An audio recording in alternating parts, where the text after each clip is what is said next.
अभियान के साथ जोड़ने का आह्वान किया था। यानी आजादी के शताब्दी महोत्सव 2047 में जब ये देश आजाद होगा, तब हम कैसा भारत चाहते हैं। उस भारत के निर्माण के लिए प्रधानमंत्री जी ने पूरे देश का आह्वान किया था। वह भारत हम सब के पूर्वजों के संकल्पों का, हमारे वर्तमान के सपनों का और भावी पीढ़ी की आकांक्षाओं की पूर्ति करने वाला भारत हो। वह आत्मनिर्भर भारत होगा, वह विकसित भारत होगा। उस विकसित भारत के निर्माण के लिए हम सबको क्या करना है, इसके लिए प्रधानमंत्री जी ने पंचप्रण और 9 संकल्पों के साथ पूरे देशवासियों को जोड़ने का आह्वान किया था। महत्वपूर्ण ये कि स्वार्थी और विभाजनकारी राजनीति से ऊपर उठ करके हम विकास के इस एजेंडे को अपनी दिनचर्या का हिस्सा बनाएं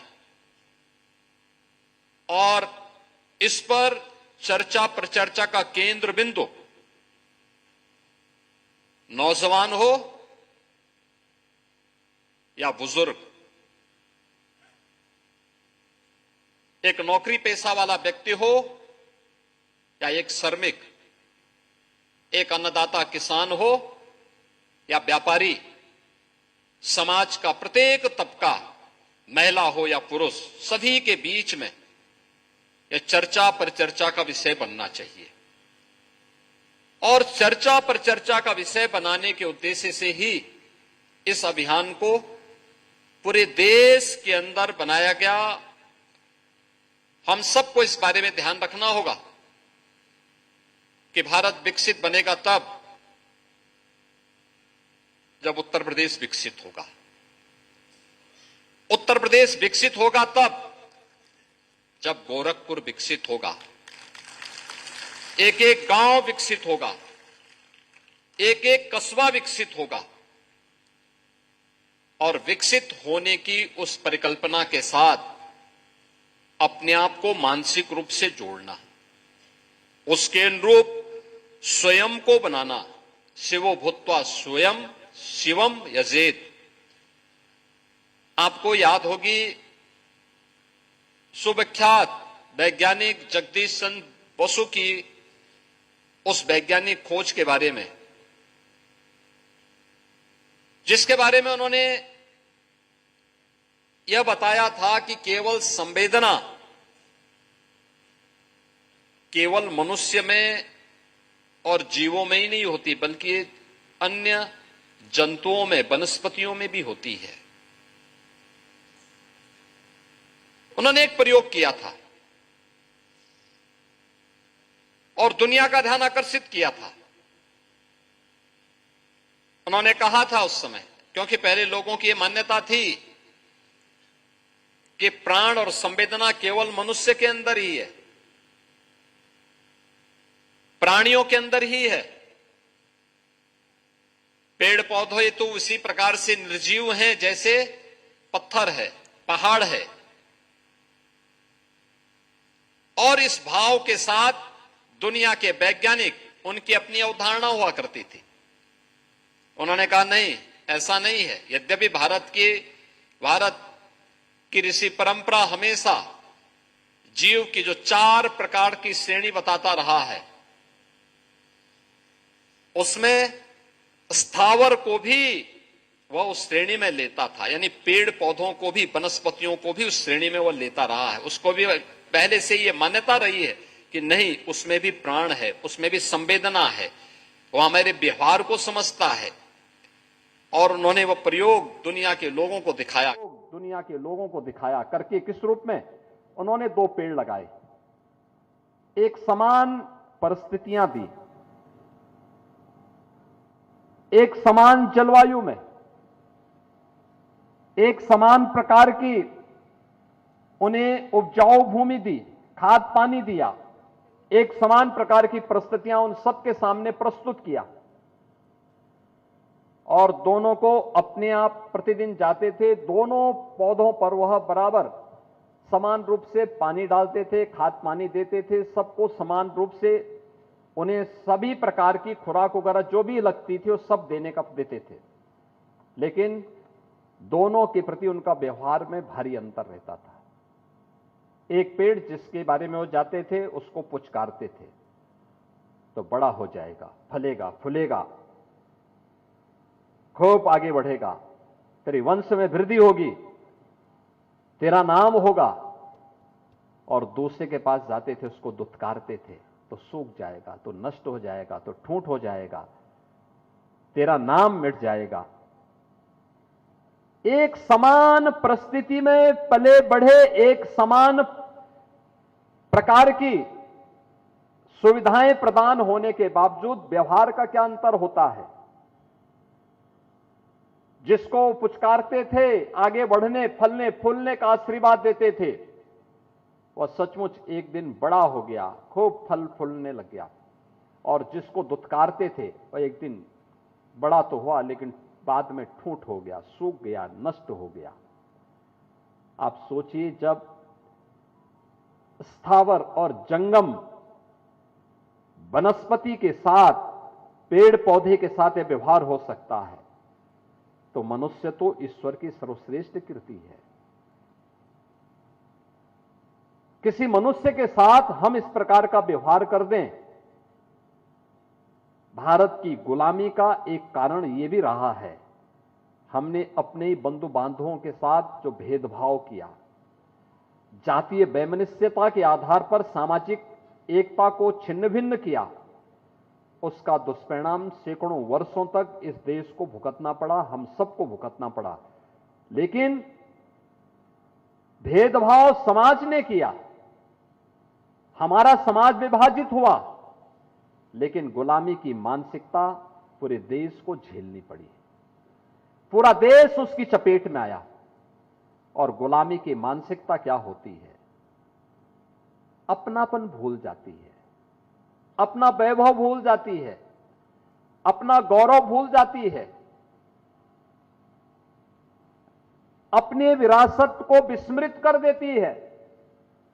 यही तो भारत के साथ हुआ, यही भारत के साथ हुआ है। भारत के लोगों ने यह मान लिया कि जो भारत का है वह तो पिछड़ेपन का प्रतीक है, जो भारत का है उसमें दम नहीं है। हम लोगों को मान लिया कि नहीं, संस्कृत की जगह इंग्लिश, भारत के राष्ट्रीय महापुरुषों की जगह कोई विदेशी हीरो, भारत के सर्वश्रेष्ठ ग्रंथों की जगह कोई विदेशी ग्रंथ, भारत के सर्वश्रेष्ठ लेखकों की मौलिक कृति की जगह किसी विदेशी लेखक की कृति, और भारत की विरासत में प्राप्त हुई किसी भी अन्य महत्वपूर्ण तथ्य की जगह विदेशी अच्छा है, सर्वश्रेष्ठ है, यह भाव हर भारतीय के मन में भर दिया गया। और गुलामी की इस मानसिकता में यह देश जीता रहा। याद करिए, आजादी की लड़ाई, ऐसा नहीं कि देश पे हमले होते थे भारत चुप रहता था, ऐसा कभी नहीं रहा। लेकिन एकता का भाव था। हर कालखंड में भारत ने प्रतिकार किया, लेकिन बटी हुई ताकत थी। वे हीरो आज भी हमारे बीच में मान्य रूप से हैं। हम महाराज सुहेलदेव की पूजा करते हैं, उनका सम्मान करते हैं। इतिहास ने उनके नाम को गायब कर दिया। सुहेलदेव ने आज से 1000 वर्ष पहले विदेशी आक्रांता सालार मसूद को नाकों चने चबवा करके धूल दूषित कर दिया था, और उसको वह मौत दी जो इस्लाम की दृष्टि से सबसे खराब और गंदी मानी जाती है। कहते हैं सालार मसूद को जिंदा पकड़ा था महाराज सुहेलदेव ने, लोहे के कढ़ाई पर खड़े करके जिंदा उसको जला दिया था। और उसके 2 सिपाहियों से कहा था, जो उसके 2 सैनिक बचे थे उनसे कहा था, जाओ अपने देश में बता देना कि गाजी को क्या सजा मिली है, वहां क्या सजा मिली है। आप सोचिए, 150 वर्षों तक भारत पर किसी विदेशी हमलावर ने हमला करने का दुस्साहस नहीं कर पाया। ऐसा नहीं कि पृथ्वीराज चौहान ने शौर्य और पराक्रम न दिखाया हो। राणा सांगा और महाराणा प्रताप ने प्रभावी ढंग से देश की उस लड़ाई को आगे न बढ़ाया हो। छत्रपति शिवाजी महाराज और सिख गुरुओं का योगदान या फिर अन्य कालखंड में लगातार ये चलता रहा, लेकिन भारत की आजादी और भारत अपनी स्वतंत्रता के लिए एकजुट होकर के लड़ सके, इसमें सबसे पहली एकजुटता का प्रदर्शन किया था पूरे देश के अंदर स्वदेशी ने। पहले आर्य समाज के माध्यम से और फिर भारत के स्वाधीनता आंदोलन में राष्ट्रपिता महात्मा गांधी के आगमन के बाद स्वदेशी ने एक नई हुंकार भरी थी, और देखते ही देखते महात्मा गांधी के आगमन के साथ ही कुछ ही दशकों में भारत स्वतंत्र हो गया। भारत स्वतंत्र हो गया, लेकिन स्वतंत्र भारत का भाव क्या होना चाहिए, यह भारत तय नहीं कर पाया। और दुर्भाग्य भी था, जिन महापुरुषों को उस समय तय करना था वो एकाएक आजादी के कुछ ही समय के बाद चल बसे। सरदार वल्लभ भाई पटेल कुछ प्रयास करते और समय चल बसे, और भी अन्य ऐसे तमाम महापुरुष थे। नेताजी सुभाष चंद्र बोस आजादी के कुछ समय पहले ही वे पूरे परिदृश्य से गायब हो गए, उन्हें गायब कर दिया गया। ऐसे अनगिनत योद्धा थे जो इस लड़ाई को आगे बढ़ाना चाहते थे, भारतीय दृष्टि से आगे बढ़ाना चाहते थे। डॉक्टर श्यामा प्रसाद मुखर्जी मात्र 33 वर्ष की उम्र में कोलकाता विश्वविद्यालय के कुलपति बनते हैं, प्रखर शिक्षाविद थे। भारत के पहले उद्योग और खाद्य मंत्री बने, लेकिन उस समय कश्मीर की स्वतंत्रता के लिए, कश्मीर को भारत का हिस्सा बनाने के लिए उनको अपना बलिदान देना पड़ा था। वे सभी महापुरुष एक एक करके चलते बने, और दुर्भाग्य से भारत की नींव जिन लोगों के हाथों में उसको सुदृढ़ करने का दायित्व था, उन्होंने सुदृढ़ करने की बजाय उसी गुलामी की मानसिकता का लेपन लगा करके भारत को आगे बढ़ाना प्रारंभ किया। याद करिए, जो भारत कभी वैभवशाली था, जो भारत दुनिया के अंदर बल में, बुद्धि में, वैभव में अग्रणी गिना जाता था, गुलामी के कालखंड में भारत की हुनर को, भारत की स्किल को, भारत की विरासत को, भारत के मानबिंदुओं को एक एक करके नष्ट करने का दुष्परिणाम हम सबके सामने, हम सब ने उसको देखा है, झेला है। आज भी उसके लिए आंदोलन चलते हैं, वह संघर्ष आज भी जारी है, लेकिन उन सबको एक एक करके समाप्त करने की रणनीति के पीछे कभी यही भाव था कि भारतीय गर्व न कर सके अपनी विरासत पर, भारतीय अपनी परंपरा पर गौरव की अनुभूति न कर सके। लेकिन इस सब के बावजूद भारत अपनी यात्रा को जैसे तैसे आगे बढ़ाता रहा। हमने भारत को भारत के अनुरूप आगे बढ़ाने का प्रयास किया ही नहीं। ईमानदारी से वो प्रयास कुछ देर और कुछ दूरी तक इस देश के अंदर, जब 1998 में सर्दार अटल बिहारी वाजपेयी जी देश के प्रधानमंत्री बने, उन्होंने उस प्रयास को आगे बढ़ाने का प्रयास किया। जब भारत के अंदर भारत के अनुरूप ग्रामीण मार्गों के सुदृढ़ीकरण के लिए और अन्य वेलफेयर स्कीम के कुछ कार्यक्रम उन्होंने उस समय लॉन्च किए थे। प्रधानमंत्री ग्रामीण सड़क योजना, स्वर्णिम चतुर्भुज की हाईवे की योजना, अंत्योदय, अन्नपूर्णा, एपीएल और बीपीएल की राशन की स्कीम, और भी अन्य ऐसी तमाम स्कीम को उन्होंने उस समय जारी करना प्रारंभ किया, लेकिन राजनीतिक अस्थिरता का शिकार उस समय की सरकार हो गई। वे कार्यक्रम अधूरे रह गए और फिर हताशा निराशा का एक लंबा दौर फिर हमारे साथ चला। लेकिन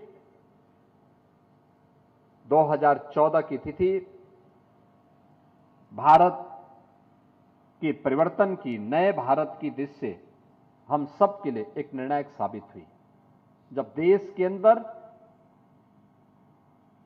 गुजरात के तत्कालीन मुख्यमंत्री श्री नरेंद्र मोदी जी को भारत की जनता ने विश्वास करते हुए अपना नेतृत्व सौंपा था और भारत ने 2014 से जो यात्रा अपनी प्रारंभ की, वह यात्रा आप सबके सामने है। 2014 के पहले का भारत, 2014 के बाद का भारत। 2014 के पहले का भारत कितना भी प्रयास किया गया, लेकिन 1947-50 से लेकर के 2014 तक भारत देश की केवल, दुनिया की केवल 11वीं अर्थव्यवस्था बन पाया था और 14 से लेकर के अब तक भारत दुनिया की अब तक चौथी बड़ी अर्थव्यवस्था बन चुका है और इस वित्तीय वर्ष के अंत तक भारत दुनिया की तीसरी बड़ी अर्थव्यवस्था बन जाएगा। भारत की प्रति व्यक्ति आय में वृद्धि हुई है, काफी वृद्धि हुई है। हर एक क्षेत्र में हमने नित नए प्रतिमान स्थापित किए, हाईवे के, रेलवे के, मेट्रो के, नए AIIMS, IIT, IIM, NIT, triple IT, central universities गठित हुई। देश के अंदर वर्ल्ड क्लास एजुकेशन के, हेल्थ के नए केंद्र विकसित हुए। भारत एक नए युग में प्रवेश किया है और जीवन के प्रत्येक क्षेत्र में भारत ने अभूतपूर्व विकास किया है। भारत की आमदनी बढ़ी तो इंफ्रास्ट्रक्चर भी मजबूत हुआ और वेलफेयर की स्कीम को भी भारत ने तेजी के साथ आगे बढ़ाया। कोई सोच सकता है भारत पिछले 5.5 वर्ष में 80 करोड़ लोगों को फ्री में राशन की सुविधा का लाभ दे रहा है। दुनिया के अंदर कोई देश नहीं दे रहा है। आप सभी लोग गोरखपुर में रहते हैं। 1977 से 2017 तक हम लोगों ने इंसेफ्लाइटिस की कहर को अपनी आंखों से देखा है। तड़पते हुए बच्चों को, मरते हुए बच्चों को हम लोगों ने अपनी आंखों से देखा है। याद करिए, इंसेफ्लाइटिस की वैक्सीन जापान ने 1905 में बनाई थी। भारत में आने पर उस वैक्सीन को 100 वर्ष लगे। 100 वर्ष भारत में आने में लगे और 2017 में जब डबल इंजन की भारतीय जनता पार्टी की सरकार प्रदेश में बनी, तब 40 वर्ष के बाद उस बीमारी के उपचार की दिशा में ठोस कदम उठाए गए और आज वह बीमारी पूरी तरह समाप्त हो गई। यही सीजन हुआ करता था जब इंसेफ्लाइटिस के खिलाफ हर परिवार में भय और दहशत रहता था कि पता नहीं कौन बच्चा इसकी चपेट में आ जाए, कौन दुर्भाग्यशाली होगा। और आज ऐसी कोई भय नहीं। आज तो हमारे यहां हर परिवार में अब इंतजार रहता है पर्व और त्योहार का। पर्व और त्योहार आएंगे, हम इस पर्व और त्योहार के साथ जुड़ेंगे। एक उत्सुकता होती है, एक उमंग होता है। हर परिवार एक नए सुबह के लिए, एक नए भोर के लिए इंतजार करता है, जिससे एक नया उत्साह उसके जीवन में आ सके। देश के अंदर आजादी के पहले से लेकर के 2014 तक केवल 74 एयरपोर्ट बन पाए थे। आज इनकी संख्या बढ़ चुकी है 160, यानी इन 11 वर्षों में यह संख्या बढ़कर के 160 तक पहुंच गई। एम्स कुल पहले 7 थे, आज इनकी संख्या बढ़कर के हो गई है 23। यानी एक बड़ी संख्या सेंट्रल यूनिवर्सिटीज और इंस्टीट्यूशंस 450 की संख्या में बने हैं। मेट्रो 230 किलोमीटर से बढ़कर के आज 1050 किलोमीटर से अधिक की मेट्रो लाइन बिछ चुकी है देश के अंदर। वेलफेयर की स्कीम के बारे में 4 करोड़ गरीबों को एक एक आवास इन 11 वर्षों में प्राप्त हो गया। 50 करोड़ लोग आयुष्मान भारत की सुविधा के माध्यम से 5 लाख रुपए की स्वास्थ्य बीमा का कवर प्राप्त कर रहे हैं। 10 करोड़ परिवारों को उज्ज्वला योजना का फ्री में कनेक्शन उपलब्ध हुआ। 11 करोड़ गरीबों के घर में शौचालय बन गए। यानी एक लंबी फेहरिस्त है, एक लंबी सूची है। पैसा था, अर्थव्यवस्था मजबूत हुई तो वेलफेयर के दायरे को भी बढ़ाने में मदद मिली, गरीब कल्याणकारी योजनाओं को प्रभावी ढंग से आगे बढ़ाने में मदद मिली। भारत का जो सामाजिक सुरक्षा का कवरेज था आजादी के बाद से लेकर के 2014 तक, यानी इन 65-68 वर्षों में इसका दायरा केवल बढ़ा था 19% और 14 से लेकर के अब इसका दायरा बढ़ा है 65% से अधिक। एक लंबी छलांग भारत ने लगाई है, अर्थव्यवस्था के क्षेत्र में लगाई है, इंफ्रास्ट्रक्चर के क्षेत्र में लगाई है।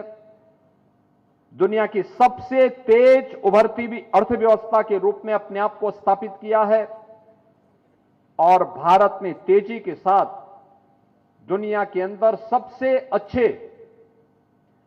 इन्वेस्टमेंट के डेस्टिनेशन के रूप में भारत ने अपने आप को स्थापित किया है। दुनिया के अंदर डिजिटल टेक्नोलॉजी में आज भारत एक लीडरशिप लेकर के आगे बढ़ रहा है।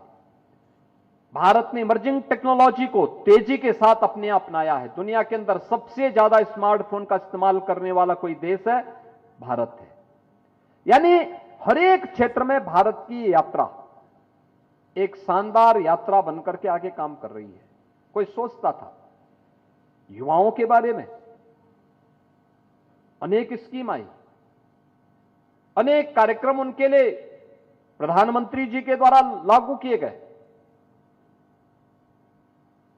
इस अभियान के क्रम में अच्छे वर्ल्ड क्लास उनके लिए एजुकेशन के संस्थान स्थापित हों। खेलो इंडिया खेलों के माध्यम से, फिट इंडिया मूवमेंट के माध्यम से, मिशन रोजगार के माध्यम से, स्टार्टअप स्टैंड अप की स्कीम के माध्यम से अनेक ऐसे योजनाएं उन युवाओं के लिए दी गई जो 2014 के पहले जिसकी कल्पना करना भी एक सपना था। महिलाओं के लिए अनेक अभियान चलाए गए। आप याद करिए, बेटी बचाओ बेटी पढ़ाओ से है, मातृवंदना योजना है, कन्या सुमंगला योजना है,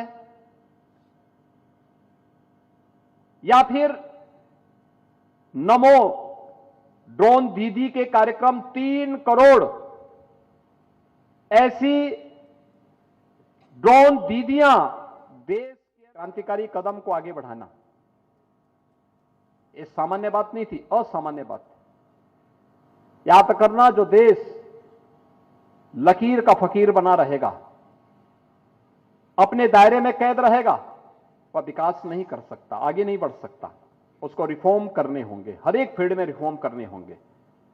अधिक से अधिक छूट देनी पड़ेगी, अधिक से अधिक लोगों को उसके दायरे में आने के लिए स्वतंत्रता देनी पड़ेगी, बिना किसी बाधा के।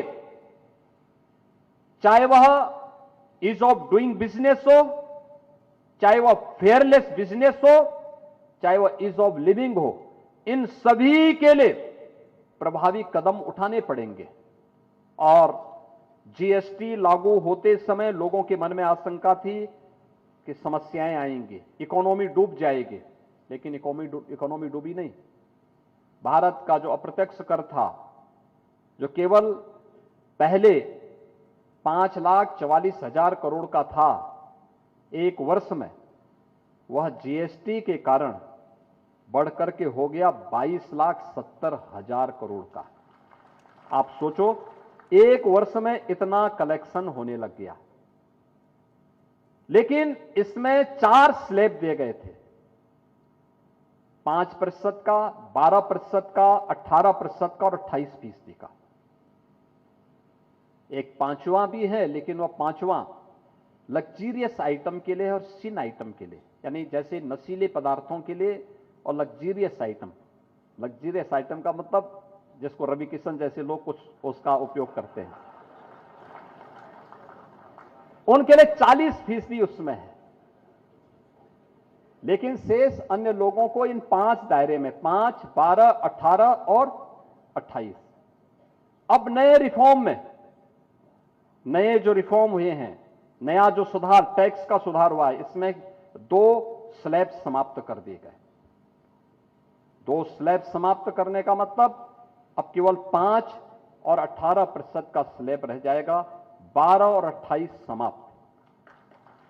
यानी जिसमें 28% टैक्स था वह घट करके 12% हो गया, 18% रह गया है या 5% आ गया है। घर की वस्तुएं, जो भी हमारी उपभोक्ता वस्तुएं हैं, या तो टैक्स 0 या 5% के दायरे में आ गया। घर निर्माण के लिए जो सामग्री है, इस्पात है यानी लोहा है, सीमेंट है, 28% से घट करके 18% में आ गया है। ट्रैक्टर के जितने भी पार्ट्स हैं, 18% से घट करके वह 5% में आ गए हैं और कम हो गए। ट्रैक्टर है, टायर है, ट्यूब है, सिंचाई के साधन है। विद्यार्थियों के लिए शिक्षण सामग्री टैक्स फ्री कर दी गई, बीमा टैक्स फ्री कर दिया गया। यानी एक बड़े रिफॉर्म को लेकर के प्रधानमंत्री जी आगे बढ़े। इसका मतलब मार्केट हेल्दी होगी। मार्केट हेल्दी होगी, खरीदारी खूब होगी, स्वाभाविक रूप से लोग टैक्स भी देंगे, कम पैसे में अच्छी खरीदारी करेंगे, लोगों के खरीद का दायरा बढ़ेगा, रोजगार का सृजन होगा और लोगों को नई नई चीजों का स्वाद लेने का आनंद भी होगा। पर्व और त्योहार का उत्साह अलग से होगा। दीपावली का इतना बड़ा उपहार प्रधानमंत्री जी ने दिया है देशवासियों को, एक बड़ा उपहार दिया, लेकिन ये रिफॉर्म का पार्ट है। एक हेल्दी इकोनॉमी के लिए इस प्रकार के रिफॉर्म आवश्यक है, मार्केट के लिए आवश्यक है, लोगों की क्रय शक्ति बढ़ाने के लिए आवश्यक है। और प्रधानमंत्री जी ने दीपावली के ठीक पहले इस प्रकार का उपहार देशवासियों को दिया। ऐसे ही प्रक्रिया देश के अंदर 2014 से लगातार बढ़ती गई। परिणाम था 11 से, जो 11वें नंबर पर हम दुनिया के अंदर थे, आज 4थे नंबर पर आ गए हैं। और इस वित्तीय वर्ष के अंत में भारत तीसरी बड़ी अवस्था में, यानी दुनिया के अंदर केवल 3 इकोनॉमिक पावर होगी, अमेरिका होगा, चीन होगा और भारत होगा। आप सोचो, एक यात्रा वह कि जब देश आजाद हुआ था, हम दुनिया के अंदर मात्र 3% पर हमारी पहुंच थी। आज दुनिया के एक बड़े मार्केट पर हमारा कब्जा है। आज दुनिया पर भारत का एक बहुत बड़े दायरे में भारत अपने आप को स्थापित करता है। और आज की व्यवस्था में आप देखेंगे तो भारत के बगैर दुनिया का ध्रुवीकरण अत्यंत कठिन होता है। भारत अगर किसी एक ध्रुव के साथ चलता है तो दूसरे की श्वास फूलने लगती है, दूसरे की श्वास फूलती भी दिखाई देती है। यानी ये नए भारत की वह कहानी है जिसको जब योग्य और यशस्वी नेतृत्व प्रदान होता है तो देश कैसे उठ करके खड़ा होता है। ये नए भारत ने प्रधानमंत्री मोदी जी के नेतृत्व में पिछले 11 वर्षों के अंदर देखा है, क्योंकि हमने, प्रधानमंत्री जी ने देश को पंच प्रण का स्मरण कराया था। और पंच प्रण वही थे कि गुलामी की मानसिकता को समाप्त करना, अपनी विरासत पर गौरव की अनुभूति करना।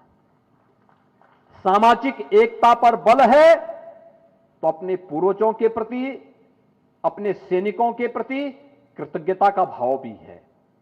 और 5वें नंबर पर आता है, हर नागरिक का अपना कर्तव्य भी है। हर नागरिक अपने अपने कर्तव्यों का निर्वहन करने लग जाए तो फिर कोई समस्या ही उसके सामने नहीं, देश के सामने फिर कोई समस्या ही नहीं। क्योंकि देश का नेशनल कैरेक्टर बनना चाहिए। भारत विकसित होगा, ये केवल मोदी जी का अकेले संकल्प नहीं बनना चाहिए, 140 करोड़ भारतीयों का संकल्प बनना चाहिए। और प्रधानमंत्री जी के इसी संकल्प को अंगीकार करने के लिए हम लोगों ने उत्तर प्रदेश के अंदर इस संकल्प को आगे बढ़ाया और इस संकल्प के अनुरूप हम लोगों ने भी अपनी कार्य योजना बना करके एक विजन डॉक्यूमेंट को बनाने के लिए हम आज कार्य कर रहे हैं। उत्तर प्रदेश विधानसभा में आपने देखे होंगे 27-28 घंटे तक लगातार चर्चा होती रही। विधायिका में चर्चा हो, ये कठिन कार्य है, लेकिन उत्तर प्रदेश विधायिका ने करके दिखाया। विधायिका में चर्चा होने के उपरांत अब हम पब्लिक के बीच में आए हैं। आपने देखा होगा इस मंच पर समाज में नेतृत्व प्रदान करने वाला वह तबका है।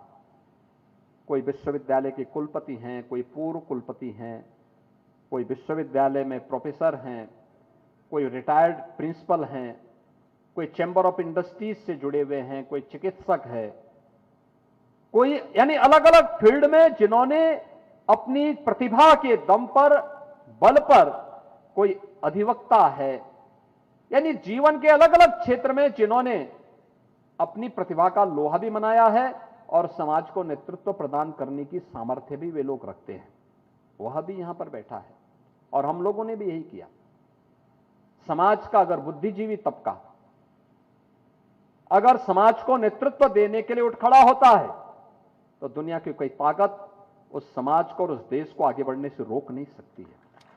और हमने 300 ऐसे प्रतिभाशाली बुद्धिजीवियों को लखनऊ में बुलाया था। पूरे दिन भर की चर्चा उन लोगों से की, उन लोगों से दिन भर चर्चा की। इसमें पूर्व मुख्य सचिव थे, पूर्व एडिशनल चीफ सेक्रेटरीज थे, प्रिंसिपल सेक्रेटरीज थे, डीजीपी और डीजी लेवल के अधिकारी थे, आईएफएस थे, कुलपतिगण थे, पूर्व कुलपतिगण थे, शिक्षाविद थे, वैज्ञानिक थे, अलग अलग फील्ड से जुड़े हुए विशेषज्ञों को लेकर के 300 ऐसे बुद्धिजीवियों को हम लोगों ने प्रदेश के अंदर अलग अलग संस्थानों में भेजा। और वही चर्चा पर चर्चा अब तक 100 से अधिक अकादमिक संस्थाओं में हुई है और ये भी एक क्रम आगे बढ़ रहा है। और मैं यहां पर उपस्थित जितने भी हमारे बुद्धिजीवी हैं, शिक्षाविद हैं, चिकित्सक हैं, चैंबर ऑफ इंडस्ट्रीज और कॉमर्स से जुड़े हुए पदाधिकारी हैं, उन सबसे मेरा यही अनुरोध होगा कि हम अलग अलग संस्थानों को इसका केंद्र बिंदु बनाएं। विजन डॉक्यूमेंट में लोगों से चर्चा करें, परिचर्चा करें और फिर उन लोगों के साथ मिलकर के हम उनके सुझावों को आमंत्रित करें। वे भी दे सकते हैं उन क्षेत्रों में सुझाव जो प्रदेश सरकार ने इसके लिए कार्य योजना बना करके आगे बढ़ाई है। हमारी जब चर्चा होने लग गई, विधानसभा में चर्चा हुई, तो माननीय विधायकों की ही चर्चा परिचर्चा के दौरान जो विषय सामने आए थे उसके तहत हम लोगों की एक विशेषज्ञों की टीम वहां उनका अवलोकन भी कर रही थी। उनका सारा भाषण हम इकट्ठा कर रहे थे और फिर उस भाषण का अवलोकन करते हुए 12 सेक्टर हम लोगों ने तय किए। ये 12 सेक्टर जो अलग अलग सेक्टर में, शिक्षा के क्षेत्र में, स्वास्थ्य के क्षेत्र में, कृषि और जल संसाधन के क्षेत्र में, स्किल डेवलपमेंट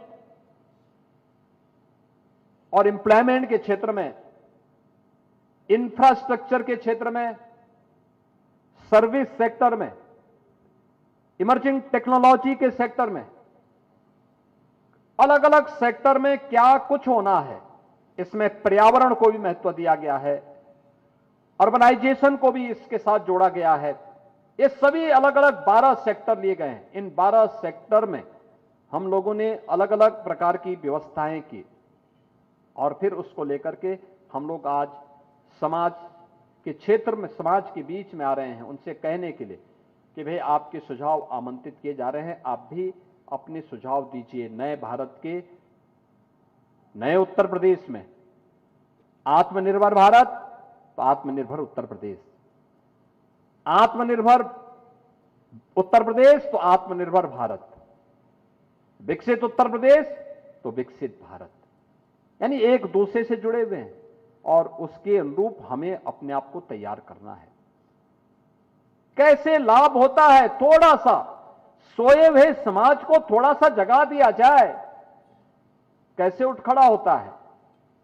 आपने उत्तर प्रदेश को देखा होगा, आप में से जितने लोग हैं, बहुत सारे लोग उत्तर प्रदेश के बाहर जाते होंगे, पहले भी जाते रहे होंगे। 17 के पहले कोई भी बाहर जाता था, अगर आपने उत्तर प्रदेश का नाम ले लिया और फिर गोरखपुर का नाम पहले ले लिया, तो मान के चलिए कि अगला वाला व्यक्ति अगर आपके स्वागत के लिए उत्सुक भी थे तो उसको स्वयं देख करके ही निराशा होने लगती थी, अरे यार कहां से आ गए, उसके मुंह से शब्द निकलता था। और आज आप देश के अंदर कहीं जाइए, उत्तर प्रदेश का नाम लीजिए, सामने वाले के चेहरे पर एक चमक आ जाएगी, चमक आ जाएगी। उत्तर प्रदेश का परसेप्शन देश के अंदर बहुत पॉजिटिव हुआ है, बहुत सकारात्मक हुआ है। सामने की बॉडी लैंग्वेज बोलने लगती है, हां वो अच्छा सोच रहा है आपके बारे में, न चाहते हुए भी अब आपसे वो वार्ता करता है, न चाहते हुए भी आपके साथ चर्चा में मशगूल होता है, और न चाहते हुए भी वह आपका स्वागत करने के लिए उत्सुक हो जाता है कि हां उत्तर प्रदेश से हैं आप, आपके साथ चर्चा करता है, बैठता है। आपका परसेप्शन बदला है। आज दुनिया को और देश को विश्वास हुआ है उत्तर प्रदेश भी अब निकल पड़ा है विकसित उत्तर प्रदेश बनने की यात्रा में। अब उत्तर प्रदेश देश के विकास का बैरियर नहीं है। 17 के पहले उत्तर प्रदेश को बैरियर माना जाता था, एक बीमारू राज्य था, बीमारू राज्य। लोग ये मानते थे कोई स्कीम हम दिल्ली में बनाएंगे वो फेल होनी ही होनी है, क्योंकि उत्तर प्रदेश में वो फेल हो जाएगी, क्योंकि देश का हर 16वां 17वां आदमी तो यहां यूपी में बैठा हुआ है। तो अगर वह विपन्न है, अगर वह स्वयं कुछ करना नहीं चाहता है, तो सारी स्कीम तो फेल हो जाती हैं अपने आप। लेकिन 17 के पहले जो उत्तर प्रदेश देश के अंदर किसी भी स्कीम में, किसी भी योजना में टॉप बॉटम में होता था, यानी टॉप 3 में रहता था, बॉटम 3 में रहता था। आज वही उत्तर प्रदेश देश के अंदर सभी प्रकार की योजनाओं में, सभी प्रकार की योजनाओं में या तो नंबर 1 पर है या टॉप 3 में है। ये चेंज आया है हर स्कीम में। आप देखिए किसी भी में उत्तर प्रदेश ने आज एक लंबी छलांग लगाई है। परिणाम क्या है? उत्तर प्रदेश की अर्थव्यवस्था में व्यापक परिवर्तन हुआ है, व्यापक परिवर्तन हुआ। उत्तर प्रदेश आज एक नए उत्तर प्रदेश के रूप में अपने आप को स्थापित किया है। किसी भी उसमें आप देखेंगे, युवाओं को रोजगार के मुद्दे को देखें, अन्नदाता किसानों के मुद्दे को देखें, महिलाओं के सुरक्षा और उनके स्वावलंबन के मुद्दे को लेकर देखें, लेकिन यह एक वास्तविकता है और ये निवेश आ रहा है, ये निवेश रोजगार भी लेकर के आ रहा है। आप अभी हाल ही में देश के एक मीडिया ग्रुप के द्वारा किए गए उस सर्वे को आपने देखा होगा।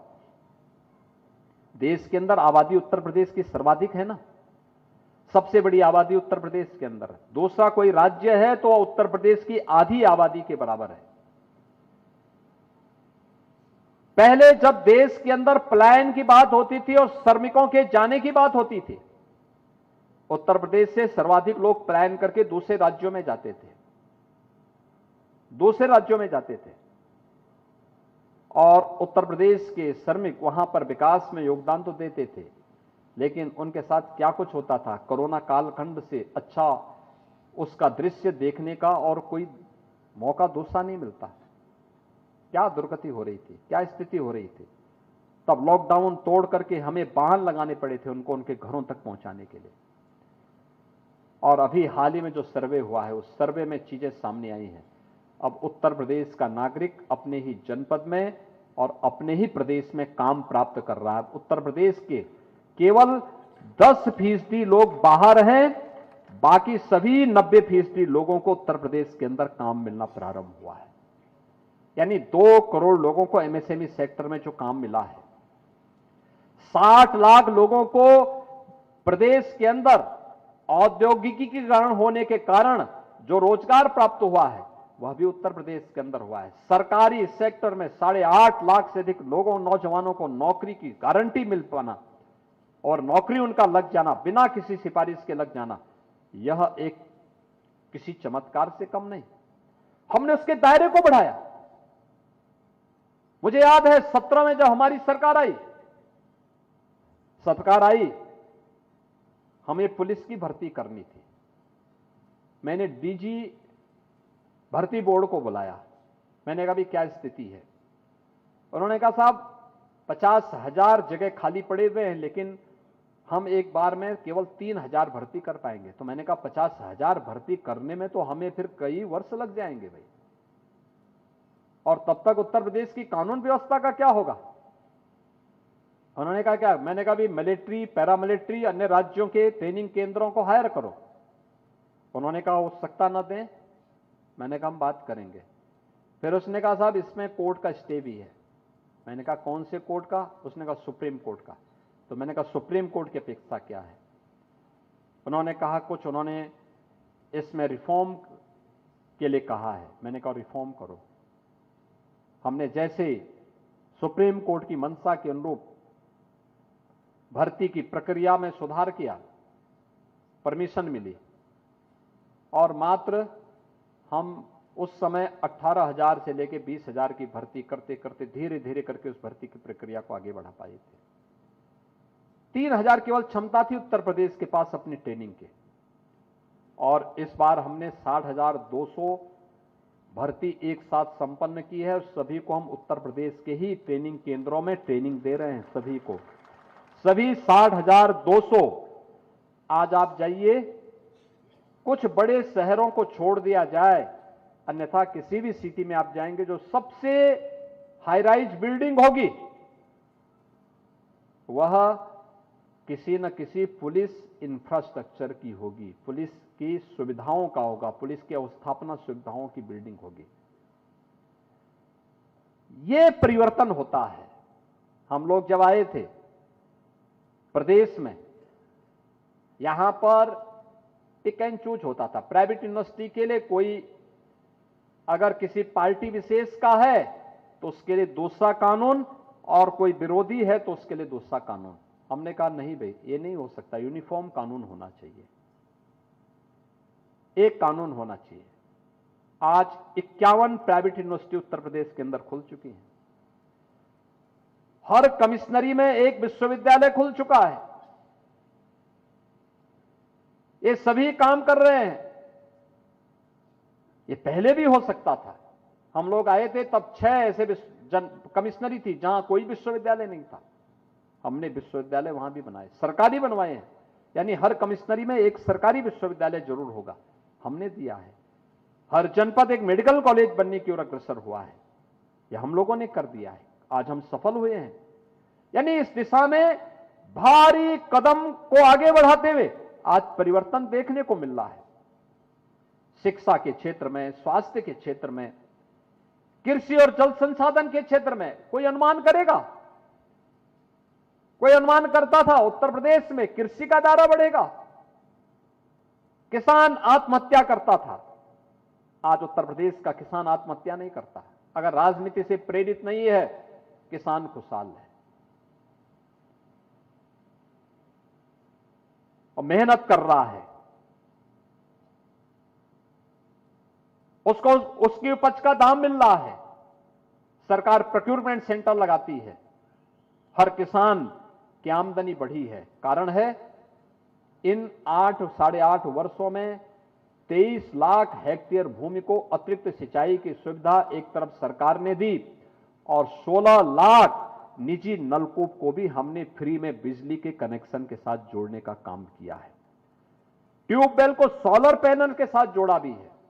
बिजली नहीं है तो सोलर पैनल आपको हर समय बिजली उपलब्ध करवाने का काम करेगा, आपके ट्यूबवेल से पानी उपलब्ध करवाने का काम करेगा।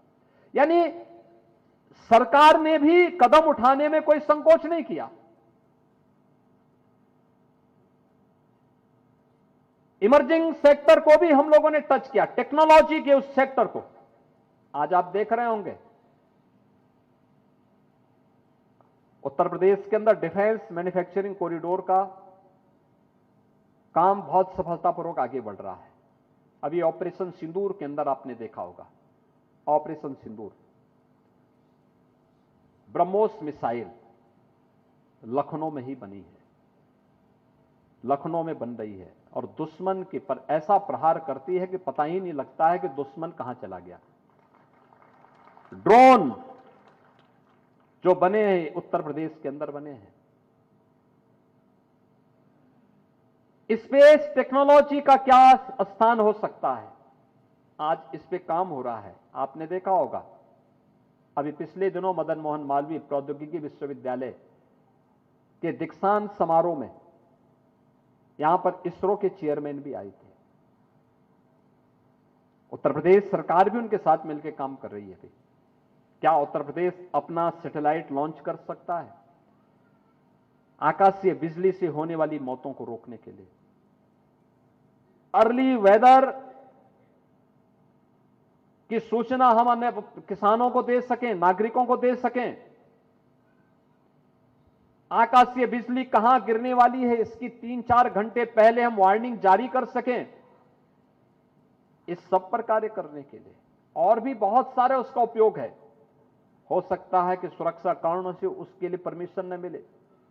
आज तो स्पेस टेक्नोलॉजी वहां तक पहुंच चुकी है कि वहां से बैठे बैठे वह सारे चित्र देगा, जमीन की एक एक इंच की चित्र दे देगा कि अगर जमीन प्रदीप शुक्ला की है तो रवि किशन कब्जा नहीं कर पाएगा, नहीं कर पाएगा। आप देख लेना, क्योंकि वह 1 इंच का दे देगा। पैमाइश के नाम पे ऐसा नहीं कि उस जरीब को थोड़ा सा इधर 1 फुट करो तो 10 फीट का अंतर आ जाए, नहीं कर पाएगा। वो तो एकदम एक्यूरेट कोऑर्डिनेट आपको दे देगा और आप उससे इधर उधर होए तो जैसे वो टेक्नोलॉजी इतनी महत्वपूर्ण हो जाएगी, बहुत महत्वपूर्ण होगी। कहां इलीगल माइनिंग हो रही है बता देगा, कहां पे तस्करी हो रही है ये भी बता देगा, हर चीज के बारे में अलर्ट कर देगा। लेकिन सुरक्षा कारणों से हो सकता है अभी इस पे समय लगेगा, लेकिन जनहानि रोकने के लिए तो अभी आकाशीय बिजली एक चुनौती हमारे सामने है। इन चीजों को हम लोग आज रोकने के लिए उनके साथ भी हम काम करना चाहते हैं। हम लोग अभी उसमें बहुत पीछे हैं। टेक्नोलॉजी आ चुकी है, हमें उस दिशा में प्रयास करना होगा। ड्रोन बहुत अच्छा काम कर सकता है। आज हम उत्तर प्रदेश के अंदर फार्मा पार्क बना रहे हैं।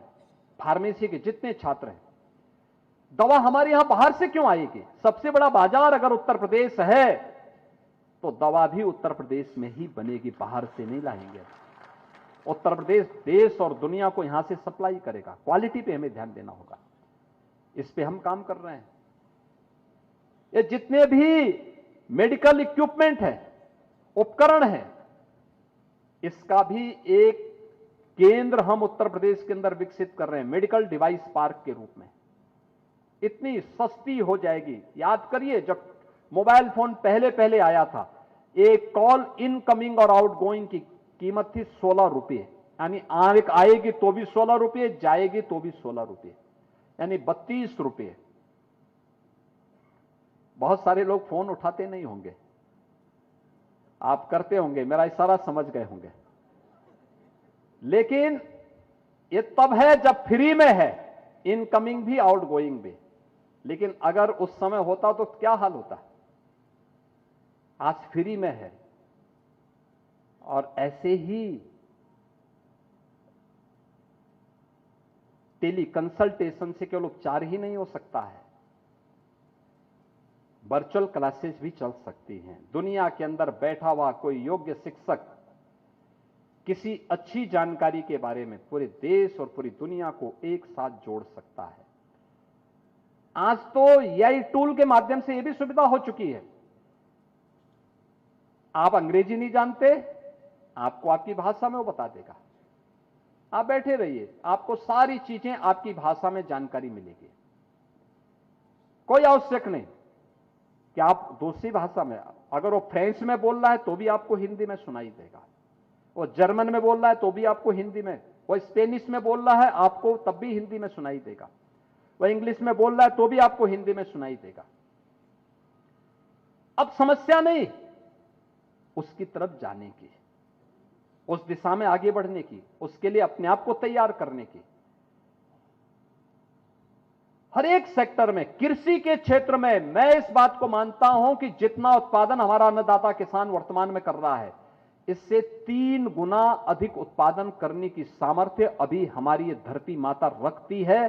और इस पर हमें थोड़ा सा ध्यान देना होगा, अच्छी क्वालिटी के बीज देने होंगे, अच्छी टेक्नोलॉजी से उन्हें जानकारी देनी पड़ेगी और वेदर अलर्ट की जानकारी उन्हें समय पर देनी पड़ेगी कि कब मौसम में क्या परिवर्तन होने वाले हैं। बहुत अच्छा हो सकता है, पर बनाने में कोई देर नहीं लगेगी। मैंने तो घोषणा की है कि 1500 की आबादी का कोई भी गांव अगर अपने यहां फाइनेंस कमीशन के द्वारा जो वित्त दिया जा, जो पैसा दिया जा रहा है, उस पैसे के अतिरिक्त अगर कोई भी इनकम करता है तो उस इनकम से 5 गुना अधिक पैसा मैं राज्य सरकार से उस गांव को उपलब्ध करवाऊंगा। यानी अगर 1 लाख रुपए वह गांव कमा रहा है तो 5 लाख रुपए मैं अतिरिक्त उस गांव को अतिरिक्त दे दूंगा। यानी ये फाइनेंस कमीशन का जो पैसा है उसके अतिरिक्त दे दूंगा। और बहुत सारे गांवों में स्वस्थ प्रतिस्पर्धा प्रारंभ हुई है। गांवों ने आज अपने यहां सीसीटीवी कैमरे लगा दिए हैं, सेफ सिटी के एक नए कॉन्सेप्ट को आगे बढ़ा रहा है। यानी हर एक सेक्टर में संभावना है, उस संभावनाओं को आगे बढ़ाने के लिए हम सबको अपने आप को तैयार करना पड़ेगा, एक मानसिकता के साथ काम करना पड़ेगा। और मानसिकता वही, हम गुलाम नहीं हैं, एक स्वतंत्र देश के नागरिक हैं, स्वतंत्र देश के नागरिक हैं और हमारा संकल्प एक ही होना चाहिए और वह होना चाहिए विकसित भारत का। एक बार जब सत्संकल्प हो जाता है, नियत साफ होती है, नीति स्पष्ट होती है, सफलता मिलने में देर नहीं लगती। आपके सामने उदाहरण है, बहुत सारे उदाहरण हैं और सबसे नजदीक का उदाहरण है जब 1990 के दशक में आप में से तमाम लोग और कार्यकर्ता पदाधिकारी जब नारा लगाते थे कि रामलला हम आएंगे, मंदिर वहीं बनाएंगे, तब वो एक सपना था, लेकिन उसके साथ एक दृढ़ संकल्प भी छुपा हुआ था। वह लाठी खाता था, मार खाता था, अपमानित होता था, लेकिन फिर जब बाहर छोड़ता था, ये नहीं बोलता था कि हे राम मैंने तो आपके लिए लाठी खाया है, मुझे इसके बदले क्या मिला। एक भी व्यक्ति मुझे ये बोलते हुए नहीं सुनाई दिया। उसने कहा कि ये मेरा दायित्व बनता है, मुझे अपने प्रभु को मुक्त कराना है, रामलला को फिर से विराजमान करना है। और आखिर आपने देखा ना, जो दूसरों के लिए असंभव था वह आज संभव हो पाया है। अयोध्या में राम मंदिर बन गया है, भव्य राम मंदिर का निर्माण हो गया है। यह है संकल्प की ताकत। 1952 से भारतीय जनसंघ और भारतीय जनता पार्टी का कार्यकर्ता नारा लगाता रहा है, जहां हुए बलिदान मुखर्जी व कश्मीर हमारा है। लोग कहते थे क्या कर लोगे, हम कहते थे धारा 370 समाप्त होनी चाहिए। हो गया ना, कोई रोक पाया? आज कश्मीर में धारा 370 सदैव के लिए समाप्त हो गया है। भारत के किसी भी क्षेत्र का नागरिक कश्मीर में जाकर के बस सकता है, वहां भूमि ले सकता है और वहां की किसी भी प्रक्रिया का पार्ट बन सकता है, कोई रोक टोक नहीं है। ये संकल्प की ताकत है और इसी ताकत को अपने जीवन का मंत्र बनाना पड़ेगा। उस मंत्र के साथ जोड़ने के लिए ये 12 सेक्टर जो दिए गए हैं, इस 12 सेक्टर में आप भी सुझाव दीजिए किसी एक सेक्टर के बारे में। आपका बस किसी एक क्षेत्र का होगा, पर्यटन का होगा, कृषि का होगा, स्थानीय उत्पादों के बारे में होगा, शिक्षा के क्षेत्र में होगा, स्वास्थ्य के सेक्टर में होगा। किसी एक क्षेत्र में से या सभी सेक्टर में, जिस भी में भी आप देना चाहेंगे, यह आपके निर्भर करता है। अच्छे सुझावों को हम विजन डॉक्यूमेंट में स्थान देने वाले हैं और हमने यह भी तय किया है कि जनपद स्तर पर जो 3 सुझाव आएंगे उनको हम सम्मानित, 3 महत्वपूर्ण सुझावों को जनपद के अंदर बड़े समारोह के अंदर सम्मानित करेंगे। प्रदेश के अंदर आने वाले 5 महत्वपूर्ण सुझावों को हम प्रदेश के अंदर बड़े समारोह के अंदर सम्मानित करने वाले हैं। और मैं आप सबको इस पूरे अभियान का सारथी बनाने का आह्वान करने के लिए आपके बीच आया हूं। आपका आह्वान करने के लिए आप भी इस अभियान के सारथी बनिए। क्या महिला, क्या पुरुष, क्या जवान, क्या बुजुर्ग, क्या समाज के किसी भी अन्य क्षेत्र का व्यक्ति, और व्यापारी हो, अन्नदाता किसान हो, या जीवन के किसी भी क्षेत्र में कार्य करने वाला व्यक्ति, अगर हम सब मिलकर के चलेंगे परिणाम आएगा। याद रखना, यह यात्रा अकेले नहीं है, यह पास पास भी है और साथ साथ भी है। एक साथ और एकजुट होकर के हम इस यात्रा में सहभागी बने, इस विश्वास के साथ विकसित भारत का विकसित उत्तर प्रदेश, इस संकल्पना को हम अपने जीवन का हिस्सा बनाएं। प्रधानमंत्री जी के इन संकल्पों को मूर्त रूप देने में सहभागी बने, इस विश्वास के साथ मैं महानगर इकाई को इस आयोजन के लिए हृदय से धन्यवाद देते हुए आप सबको कल से प्रारंभ हो रहे शारदीय नवरात्रि और विजयादशमी की मंगलमय शुभकामनाएं देता हूं। धन्यवाद। जय हिंद।